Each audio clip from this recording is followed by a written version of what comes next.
Welcome to Easton, Pennsylvania. We're at Porsche's training center here in the Easton Distribution Center. We're actually here for Tech Tactics. We hadn't been here since the spring of 2020. We're so happy to be back as one of our mainstays in the event calendar, and it's nice to be here. Why? Because we get wonderful surprises such as this. This is the 911 Dakar. I'm sure you already know by looking at it. We're going to be covering the entire story of this car during our event.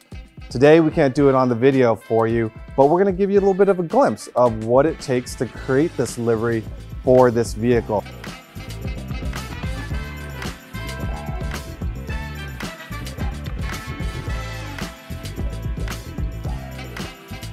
Be sure to log into your YouTube account, subscribe to our channel, and turn on notifications so you don't miss a video. Best of all, it's free to do so. I have Christoph here from Porsche Exclusive. You are the man, and maybe a department, in charge of all the unique liveries for this. How many liveries are there? So there are 3 liveries that you can order. The first one is the East African Safari livery, which has a strong reference to the year of the 1971. The second one is Kühn and Nagel, 1974. And then we also have the Martini design, which has a strong reference to the year 1978. All the years are reference to the East African Safari as well. And they're iconic liveries, not only on Safari cars, but some of these liveries are on, the race cars of Porsche's history, right? So much like this, although it doesn't say the name that we're used to seeing with this livery, this says Rough Roads. But when I first saw it, I read Rothmans. Why isn't it Rothmans? Exactly. So what we see here is the optional rally design package for the 911 Dakar.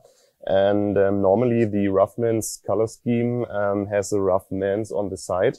But as we are not allowed to sell the package in some markets because of the tobacco advertisement, we have to come up with a different naming. And that is why we thought, okay, the Dakar is made for rough roads. And so it was a good idea, I think, and now on the side of the car. So the livery, you definitely, when you see this car, it just jumps out at you. And those of us that are fans of the Rothmans livery, you actually took a little bit of sort of a modernization of the livery because the colors aren't exactly like the original, correct? Exactly. So this is Gentian Blue? Gentian Blue metallic. Over white, and it's a two-tone car. But how this comes about at the factory is quite unique as opposed to a standard built, 992, right? So this car on the line starts its life as a white car.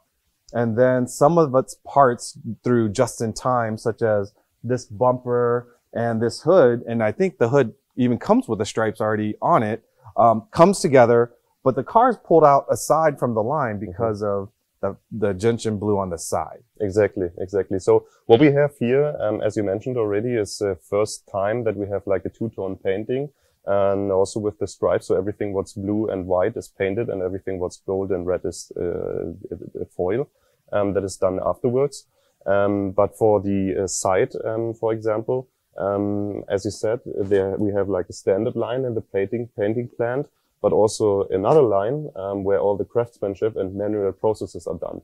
So when the car is painted totally in white and we have the first clear coat, we go into another line where all the manual work is done. So for example, the masking process that we have, like the edge between the white and Gentian Blue metallic, before the worker can start the painting job with the Gentian Blue metallic. And so afterwards, the car goes to the dryer and the demasking is happening. And then, as you can imagine, for the lower parts, we have the Gentian Blue metallic on top of the white surface. And that is why there's a difference between, compared to the other parts. And so there is another step, a manual step, where the worker is sanding those edges in order to have the surface clean again. So that way you get rid of the seam that was formed due to masking. Exactly. And then it goes back into another clear. Exactly. Goes back to the dryer, goes back to the clear coat as well. After that, so we have 3 clear coats in total before it goes to the assembly line. So when it goes to the assembly line, it'll have the white on top and it will have the blue, but it won't have any of the vinyl or the foil, as you say. Exactly. So once the car is assembled, Then it goes to exclusive for final assembly. And that's when the final exactly foils are put on. So we have already a lot of hours of craftsmanship in the painting plan that we integrated there. But as you said, after the assembly line, the cars goes to the Porsche Exclusive Manufaktur, where all the foiling work is done then. And as you can imagine, and as the foil goes around the whole car, it takes the worker another day to bring up the foil then. And then you also have owners that might be able to customize their numbers. 953 we know as the type number, but owners can specify their own unique number. Whatever they want. So the 953, for example, in 1984 has a starting number of 176, could also be a number for the side. So there you have it, a little bit of behind the scenes of how you get the livery onto the Dakar. If you want more on the whole process of how this car came to be, check out our other video on YouTube. Till next time.